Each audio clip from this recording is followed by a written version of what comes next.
Today, our guest, John Collins. You may not recognize the name, but you definitely recognize the work. He's been in reality show television for 19 years, pretty much since its inception. He's been in HGTV as far as House Hunters. He's been Project Runway was one of his other ones. He also produced Bachelor and The Bachelorette. We didn't actually get into that, but still, it's something. He's got a long list of things. He's done a ton of stuff. Now, have you ever seen episodes of The Bachelor? I hate to say no, I haven't. I actually saw a few in the first season, and it's amazing how many, in my opinion, you get about 25 girls and one guy, and it seems like in real world, they wouldn't even want to talk to this guy. But yet, they just want to beat the other girls. To me, that's what it seems like. It sounds brutal. We're excited. Join us. We'll be right back with John Collins right after this. This is going to be a lot of fun stories. We have John Collins, who's been in reality show television for, what's it been, 18 years now? How long has it been? 18 years. Oh my goodness. Actually, since 2000, so it's been 19 years. There you go. Wow. It's hard. So it feels like you've been around since the inception of reality show TV, because it seems like reality show TV hasn't been around longer than that. I like to view it like this. There's always been stuff like Queen for a Day or like Real People or stuff like that, like in the 70s and 80s. And then you had like The Real World in the 90s. And that was like the kickoff of some of reality, right? Oh, yeah. Yeah. And then you had that and you had Road Rules. And then things didn't really take off until 2000 with Survivor, right? Survivor became like this big, huge, sort of massive hit. 52 million people watched the finale. And then you had that. Then you had like The Amazing Race, and then you had Big Brother, and that was like the kickoff of modern day reality television. At the time, I was acting, and as my survival job, instead of waiting tables, I was working behind the scenes for a production company, transcribing interviews for shows for the Travel Channel. That wasn't on here. Yeah, that wasn't on here. So who needs to wait tables when you can transcribe for the Travel Channel? Right, exactly. Like it was a production company was doing a bunch of shows for like the Travel Channel, and they did a show called Guinness Book of World Records for Fox, which is like the guy with the largest tumor and like the computer. I don't remember that. I watched a lot of shows. This is like crazy. 2000, right? Okay. And so it was one of those things that, because I was acting back in the day, and I could go to and from any audition I had to go to as long as my stuff was getting done. So I'd come in early, I would type up, I would be at a computer with like a VHS cassette. What's that? Exactly, right? Ancient technology at this point. Yeah. Abacus. And so I would just type up the interviews, and then I would leave to go to an audition and come back. And then based on that, I got to like, person who worked there was a producer on the very first season of Project Greenlight for HBO. And they need someone to transcribe interviews for that. So I went over and worked on that show. And then the head of the story department is the department that works in post to kind of shape the stories of the shows that you were seeing. Mm-hmm. She then told me, John, I'll recommend you for any job you want because I think you're really good. I'm like, okay, thanks. So I was still acting. I was in between gigs, and I emailed her one day, and she said, hey, can you come in and help us over at this one production company? It was called Next Entertainment. And the show was called High School Reunion. It was for the WB. And by sheer coincidence, it was my high school. No way! High school in Illinois that you're from? Illinois. I'm from Oak Park, which is right outside of Chicago. Uh-huh. And so I'm sitting there waiting to get to all my start paperwork, and I see a bunch of interview tapes, and I said, oh, Tim Giddings, I know Tim Giddings. So I put the tape in the VCR. I'm like, what the? I know him. It was my high school. It was just a couple of years after I graduated. It was like, wow. Do you feel like you were punked? I'm like, hey, that's right now, right? And then in the same production company that did The Bachelor. So I started on like the second season of The Bachelor. Like they're on season 25 right now. I did season 2. Okay. Season 6, and I worked my way up the ladder. So I was going out on auditions, and I had a bunch of commercials going, and I was getting like little teeny weeny little bit parts in TV shows, and I was working at The Bachelor, kind of working my way up the ladder. Wow. Well, gosh. So all that time you were still trying to get acting gigs and stuff. Yeah, I still was. I still was trying. And I had, again, like I always look back on it now, like I had some successes when it came to acting, but I wasn't terribly successful, right? Okay, yeah. I understand. We saw But that. in a way, you're still successful. Yeah. You know, just in Different acting. path. Yeah. Right. Well, and that's the thing. It's like, I don't get me wrong, like my acting background has helped to inform a lot of producing I do now, because I focus on story and story structure, and I work primarily in post-production where I'm helping to oversee a team of people who shape a show in post-production. So the footage comes in, and then my team and I like watch the footage down, and we try to figure out what was the best story we can tell with all these episodes, right? Yeah. And of course, there's like I have like my boss, I have like the showrunner, and then there's like people at the network. We all weigh in, people at the production company weigh in too, and then we all work together to shape and tell a story. Well, I have a theater background and a Second City background as well, and so those all come into play when I'm working on a television show. So yeah, so like that all I was a good actor, but I'm a better producer, and I'm way happier now. Just full. I hear that they make more money anyways. Don't they? People behind the scenes, that's what I'm thinking. I'm like, well, That's I right. just go where the money It depends, but is. And you don't have that huge slew of paparazzi following after you too. You know, you get to go home, enjoy life without having to look out your window to see if someone's crawling in it. Yeah. You only get hassled by a couple of podcast hosts here and there. Yeah, every so often. Oh, You got new followers. So Second City to me is always fascinating because it's for people who don't know, to me it's a lot of precursor to Saturday Night Live as far as what a lot of actors and actresses come from. Were there any people that I guess we would recognize that you used to work with and do improv at Second City with? So basically, I went through the training center of Second City, and I went through and I graduated. And Sean McBrayer, who's Jack, sorry, let me start over. You're good. Jack McBrayer, who was Kenneth on 30 Rock, Uh-huh. classes with me. Oh wow, okay. Oh, okay. I know the show for sure. Yeah. So he was in he was in the classes with me as I worked my way through.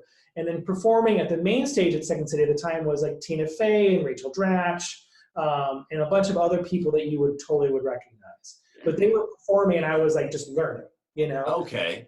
But that Second City the education, I use that every freaking day. Because a lot of shows I work on are comedic. And therefore, because at Second City, you learn improv, which basically, like, we know the idea of improv, like you're just basically making up a scene on the spot. And part of that is not editing yourself while you're creating, right? Mm-hmm. The whole idea of like, if you and I are in a scene together, for instance, and you say like, oh, what a lovely park we're in. And I say, yes, and those benches are gorgeous. And we sort of yes and each other. Mm-hmm. That's kind of like this process, right? And by doing this, you're kind of throwing out a lot of ideas and you're not getting married to anything. Okay. So therefore you're throwing out a bunch of ideas. Okay, let's try this, let's try that. So it helps to kind of when your brain starts going. Hold on one second. Someone just tried to call me. How rude. It's probably another fan. I know, yeah. Did you have another podcast? Are you cheating on us? Yeah. I thought we had something special, John. But Second really, it helps to like just unleash your creativity and also really tap into like you really humor and comedy is based on like personal interaction and like how people relate to one another. It isn't necessarily like shtick, but it's also like realizing that the true humor, true comedy is all about human interaction.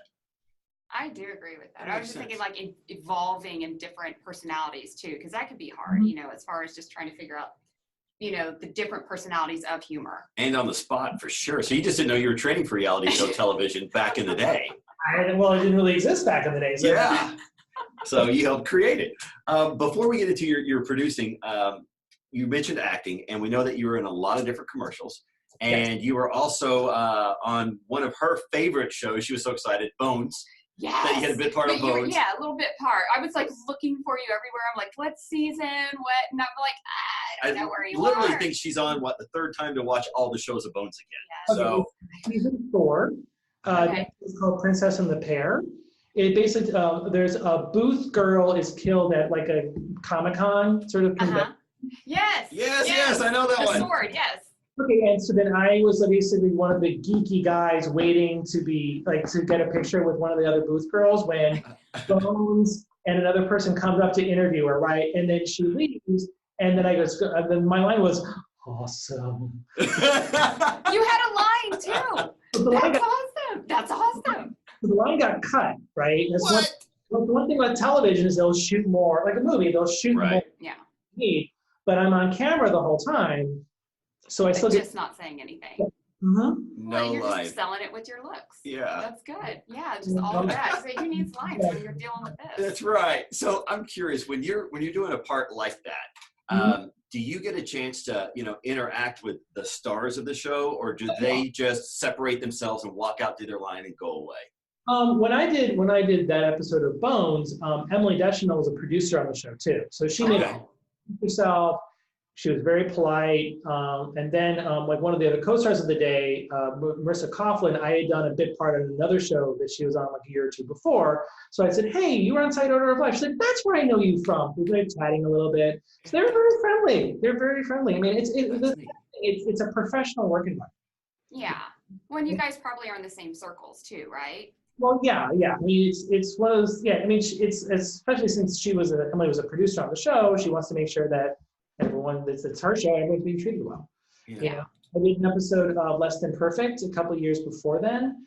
It was an ABC sitcom with Sarah Rue and Andy Dick and Sherry Shepherd. And I had like a 3-line role on that too. And again, it was super professional. Everyone was very friendly, above board. It was really nice. That's great. Did you ever steal anything from the certain little bits that you Allegedly. Yes. Allegedly. just maybe pocket something that you forgot? I should have. Yeah. I totally should have. That's a missed opportunity. Well, yeah. Take it's like a little bone or trinket. something. Yeah, that's right. Yeah. Exactly. So when you're acting, I know that, again, we all know that your career really developed as a producer, but were there any close calls on acting you thought, I was this close to getting this part?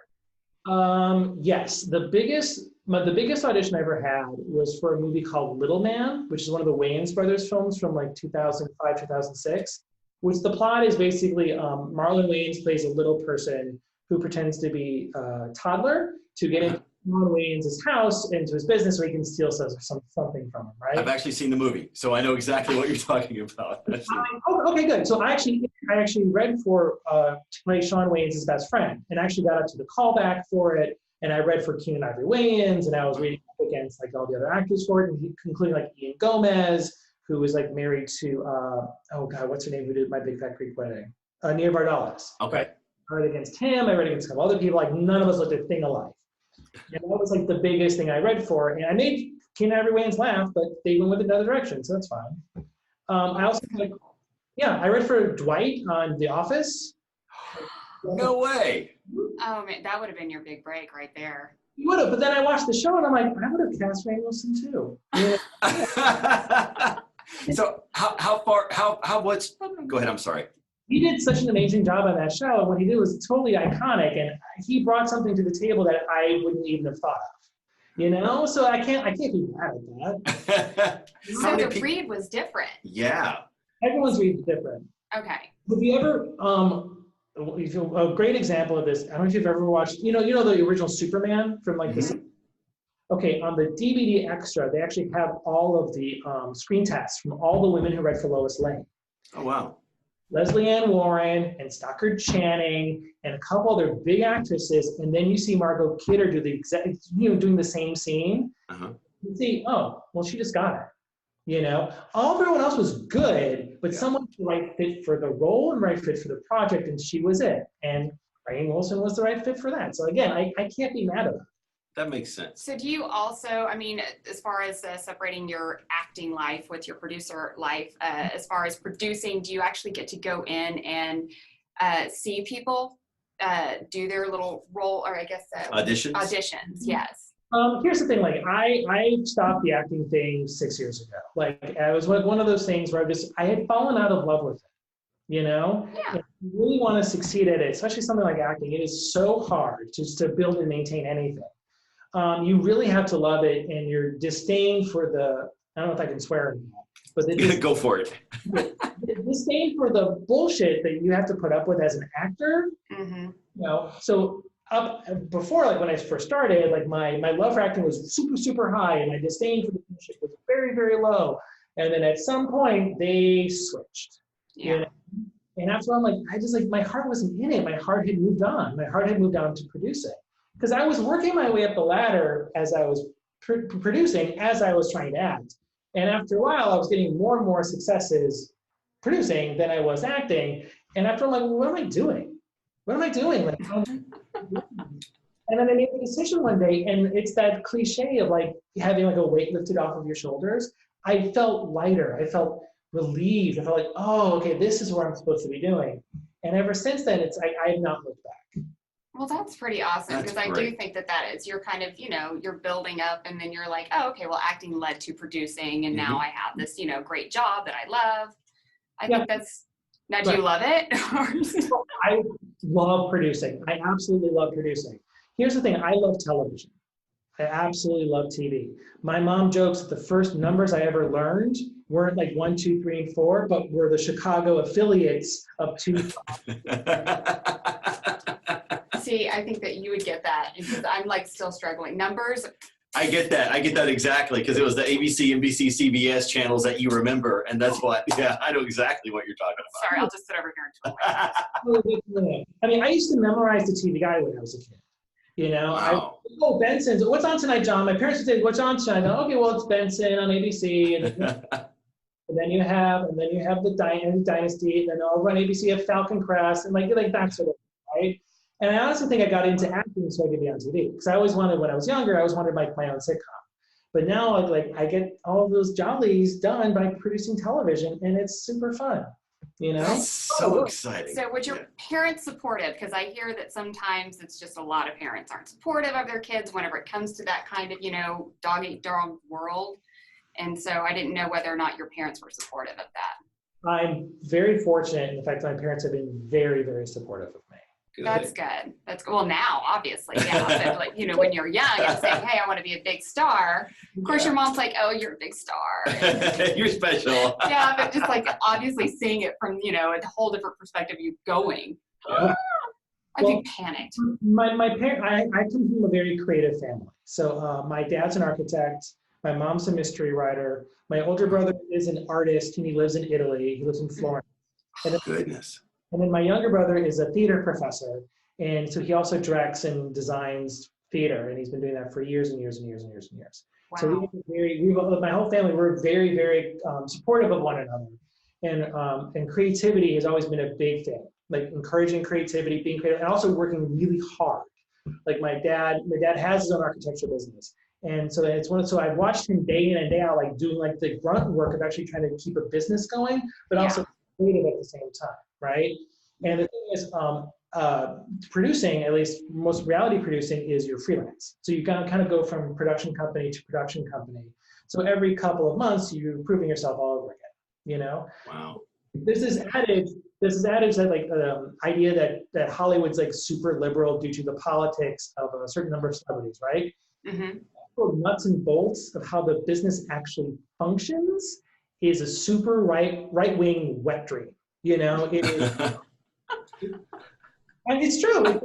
It's survival of the fittest, right? So it is just like, and acting is the same thing. It's like you're going from job to job just to keep your bills paid. And the same thing with producing. But instead of me saying like, okay, here's a day to work here for acting, or here's a commercial I can book here. For me, it's like, okay, I can book out 4 or 5 months to work on this show, then maybe come in and work a few months on this other show, and then you just kind of build a career slowly but surely based on that. Wow. So in front of the camera, very liberal. Behind the camera, very conservative as far as how the industry's kind of ran. Well, that's how the industry really functions. It is one of those things that's just like, people say like, well, wait, can they just roll into something else? I'm like, well, if the production company has something for me to work on next, great. Like when I was at The Bachelor, I was there for 2 years solid. I just could really did so many shows, like roll. But after a while, like shows get canceled, or shows just stop. And it's like, okay, well, then if you don't have anything else for me to do, then I have to go find something elsewhere. So you just kind of get used to this sort of freelance sort of thing. I mean, obviously I would love to be, put at a company for a while and just kind of make a home. But for the meantime too, it's like, this is what it is. I can't be mad about it. It's like, if I'm mad about it, I'm just going to get an ulcer. And what good does that do? Yeah. So no panicking whenever it comes to you just having to move on. Yeah. Or panicked. Well, There's been shows sometimes that will end due to like, oh, the production company overestimated the budget they were going to receive from the network, and suddenly we have to let a bunch of people go because we don't have the budget to survive, right? That had nothing to do with what I was doing. It was the production thing was a financial thing on their end, right? Right. And you kind of have to kind of just ride the wave of it and just kind of get used to it. I get that. So you mentioned The Bachelor, which I knew we were going to go over anyway. Mm-hmm. And of course, that show just took off, and it's been going on forever. And at some point, I'm sure these people are all going to be grandparents, and the show will still be on. Yeah, but I know you started it. Yeah, season 2, it took off. Yeah. That's right. That's when it really kicked into gear. Thank you. That's a good lead-in. So, is there any stories that you can kind of share behind? Did you interact very much with the contestants? Did you have to hear all the crying, or did you finally are you always in a room and just editing all of this thousands of hours of footage? He's probably the instigator of it all. He's like, did you see what she just did? Did you start it? Action. Do I look like I would be an instigator for you? No, not at all. The bulk of my work has been in post-production. So the bulk of my work has not been on set. I've been on set a bunch. I've been in the field a bunch. But the bulk of my work is do behind the scenes. When it comes to The Bachelor specifically, I was logging, then I was the head of the loggers, then I was I was an assistant story producer, like helping the story department, and then eventually I was like coordinating things in post-production before I left. Before I left The Bachelor, that was in 2004. So you would basically, you went back in the day, you would have all like VHS dubs of all the tapes that they would shoot, and you would just watch all of them down. Nowadays, you basically have like a mini editing machine at your desk. It's called like an Avid, and then you basically can watch all the footage simultaneously, right? So you can watch all the angles simultaneously. So back in the day, you would watch and log like the rose ceremonies, which would go on for a couple of hours, right? Goodness. Because if you had, let's say, 25 girls and you're whittling it down to 15, that's 15 names you have to get through, right? And reaction shots and shoot this, and then you shoot that, and then make sure that, like, you know, people, you know, it's intense. I would have rose ceremony dreams when I worked on that show. And you watch and watch and watch. When I worked on Trading Spaces, I would have renovation dreams. Like I was in someone's house, like redoing their wallpaper, or I was like upholstering their, you know, because you're just sitting there just watching footage all day long, and then you start to shape it and move it around. That's what you're doing all day, right? So obviously your brain is processing at night all the stuff you've been looking at all day long. So yeah, so you end up having show dreams a lot. I could see that. Now, I used to work back in the day with Chris Harrison for about 7 years in Oklahoma. So I'm hoping you have like some really good behind the scenes. You're like, oh, you wouldn't believe what Chris did. That way I can at least give him a hard time about it someday. Chris is professional. I worked with him. Remember, you can't trick a tricker. I know. But here's the thing, like my interactions with him were pretty minimal. I would type up, back then I would type up the voiceover script that he would deliver, right? Because like the story department would come up with like the lines that he would say, like, coming up next, like, you know, like, and now the most dramatic rose ceremony ever, right? They would put that on like what's called the slate. Like when they would build the edit of the episode, they would just type in like, here's what Chris is going to say. So then I would type it up into a script, and then he would go into the VO booth and he would record all of it. So that was I said hi to him once or twice when he walked through the office. Oh, I'm sure you're disappointed, aren't you? So, not much other than at least that. I know he didn't do it on one take. That's helpful. You know, he had to go in and re-edit his own words. So that helped a little. I have to bring you down a couple of notches. So the show, of course, I mean, drama times 1,000. Yeah. Is there anything that you ever saw and you're like, oh my gosh, we can't even show this. It's too crazy or too much drama. It's reality. It can't be too crazy. Yeah. Like the crazier the better. It seems like it. But. Well, here's the thing too, like The Bachelor, that's accessing my memories from like 15 years ago. Yeah, we're going way back. Since I worked on that. I'll tell you this, because I've worked on a lot of stuff in between, and it depends. We try to make the decision of what story we want to tell, right? Because basically that's what it is. A reality show is basically us telling what is the most interesting story of the footage that we receive, right? We can only, as a friend of mine says, we can only cook with the ingredients we're given. So the whole idea when someone says, oh, they edited to make me look bad. No. No, we didn't. That's what I'm wondering. We always edit someone to make them look better. So when you see someone who looks bad, think It's about actually their good side, right? The best of the bad. Yes. Okay, here's the thing. I did a season of Project Runway.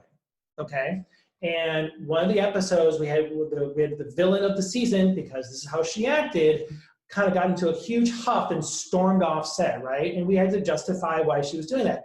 Here's the thing: she chose to storm off set. Mm-hmm.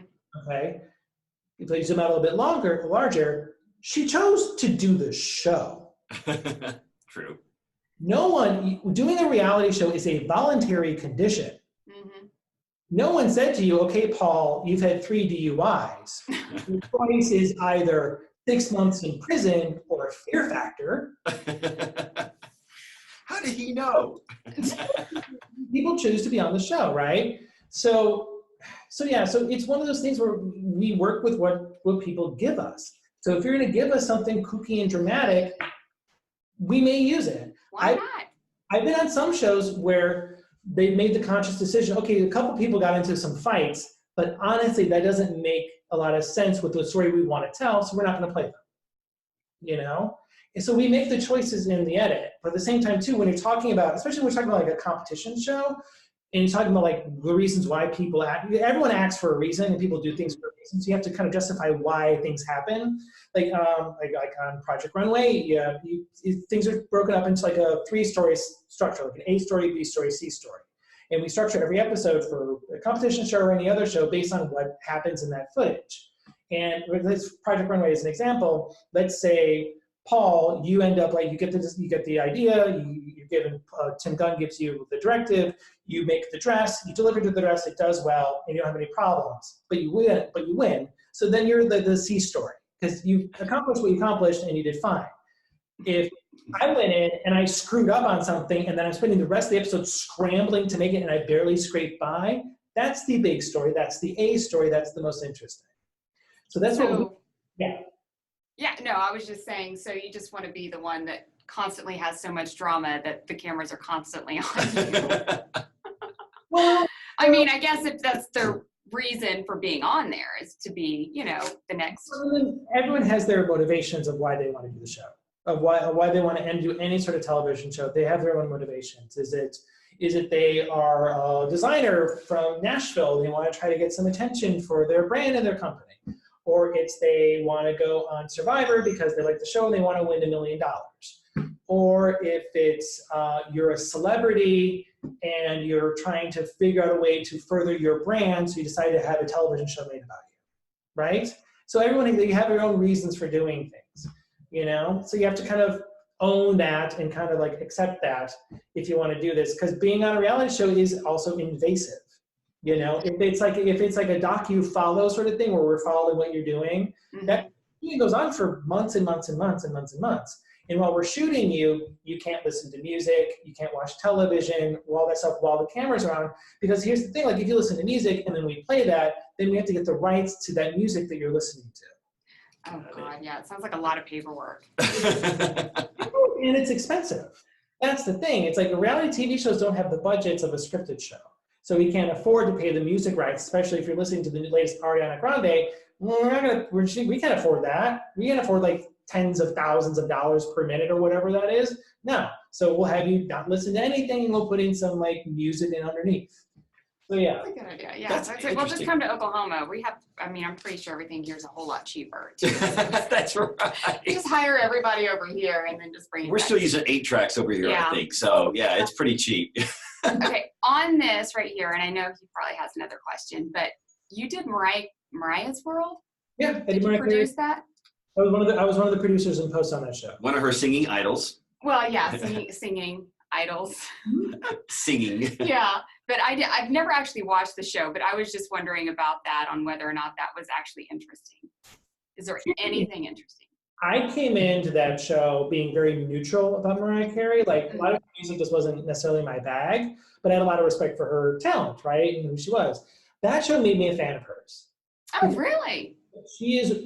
First of all, she's really funny.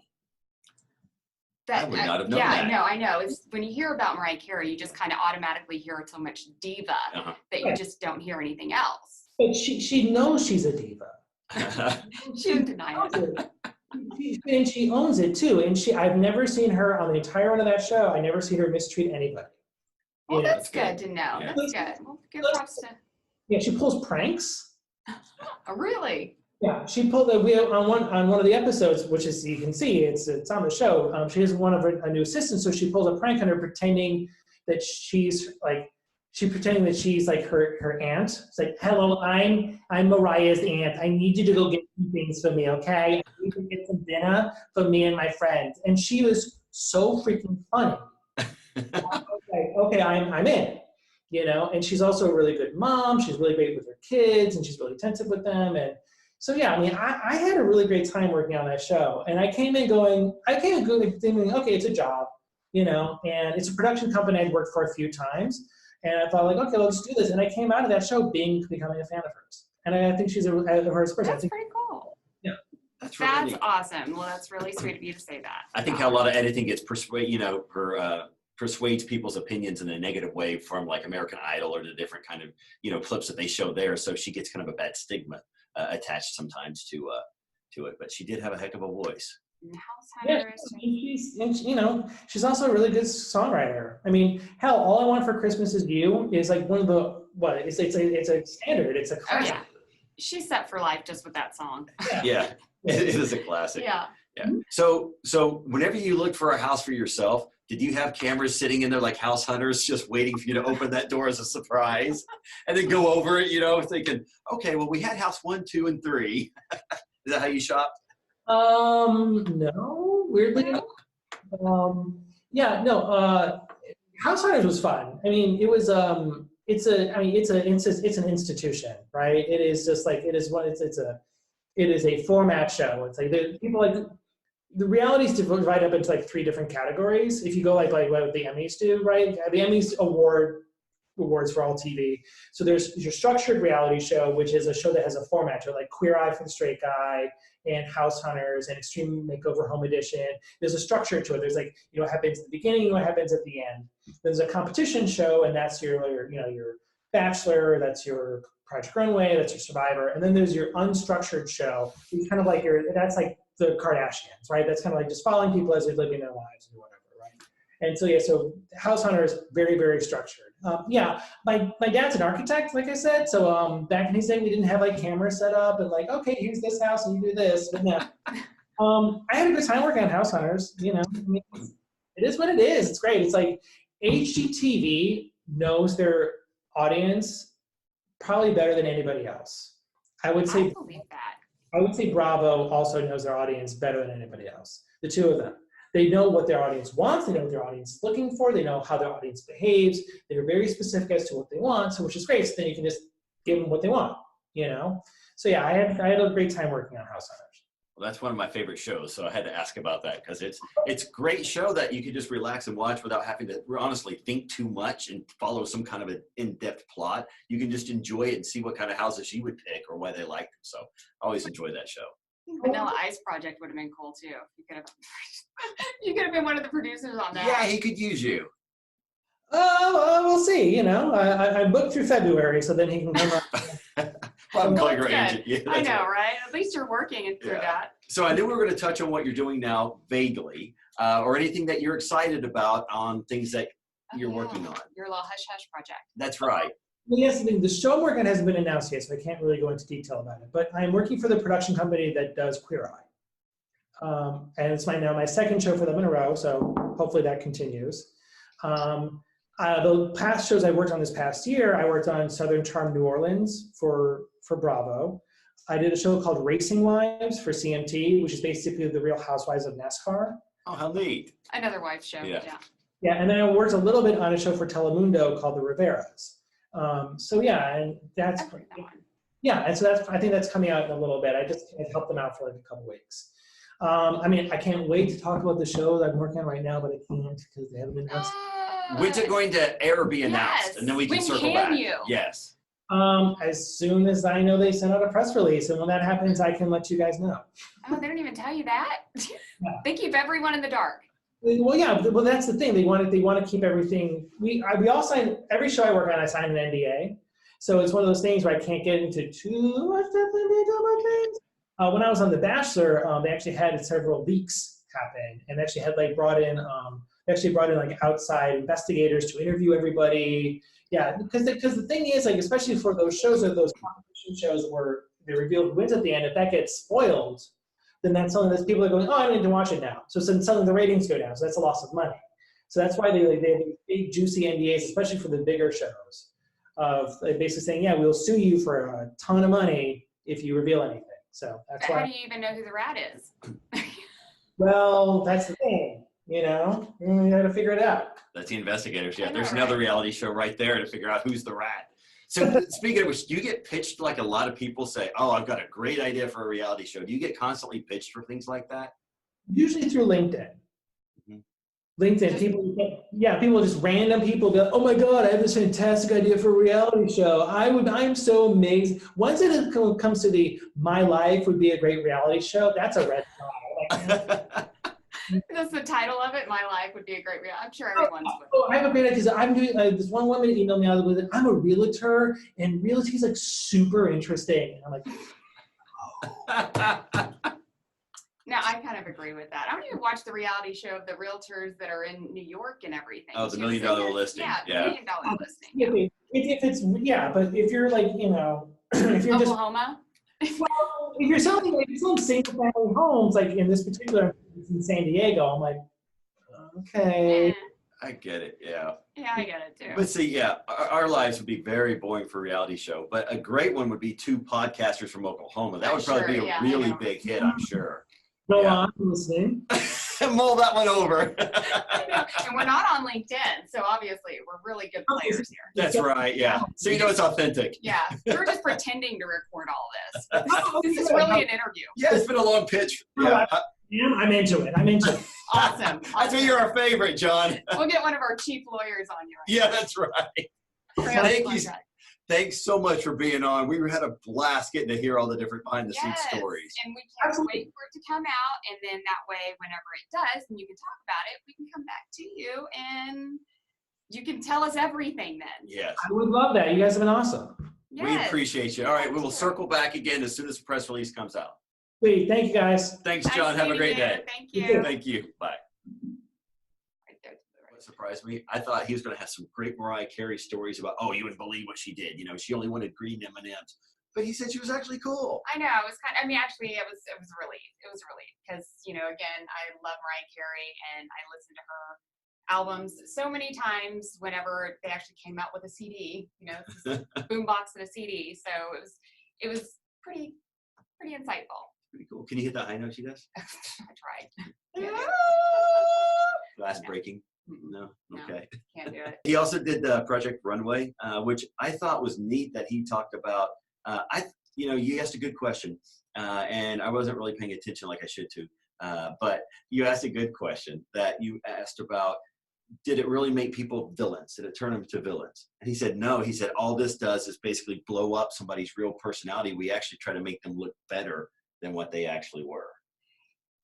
I did ask that, didn't I? You didn't did. really think about that. I was like, I asked a good question. I don't remember asking a good question. Yeah, that was one good question. No. One. Thanks. No, I thought it was really good though, because I always thought, you know, people like, oh, they made me look bad with editing and so forth. He said, no, we don't make you look bad. You made yourself look bad. We just told the story that you gave us. Yeah. So I thought that was neat because, you know, through this podcast, it's going to make me look bad, but I'm going to blame editing. Well, you know, it just kind of gave me, you know, a little bit more of a push to kind of watch The Bachelor. So maybe that way I can kind of see what it's all about. And I mean, I'm kind of embarrassed that I feel like I'm the only one that doesn't watch The Bachelor. But, you know, maybe I'll start watching and then I can see what all the fuss is about. Get ready for the drama and then ride. see the true evil villains of reality. That's right. And John's probably producing them. And he's also working on a new project that he couldn't tell us about, but he's really excited. And I think it's probably going to be more of a contest of some sort because he said it came from the creators of Project Runway. So to me, it's going to be some kind of a competition. Maybe they're going to bring back Sheer Genius. Oh, there you go. Your hairstylist roots, yes, yeah. I know, right? I love Sheer Genius. I think it was only out for a couple of years. I don't know. They just threw it in the trash. But yeah, I'm excited to see. I'm excited to see what's going on. And then we can just, you know, call him in the next year or so and see more about it, talk about it. Talk about behind the scenes. Yeah, we'll have him back again. So he was a really cool guy. Spent plenty of time. He was at work, so probably his lunch break. He's used his lunch break pretty with good us. amount of time with us, which is really shocking. Yeah, I really enjoyed that. So I hope you guys enjoyed learning behind the scenes reality show. And you can catch our next episode next week of My Big Break Almost. We'll see you then.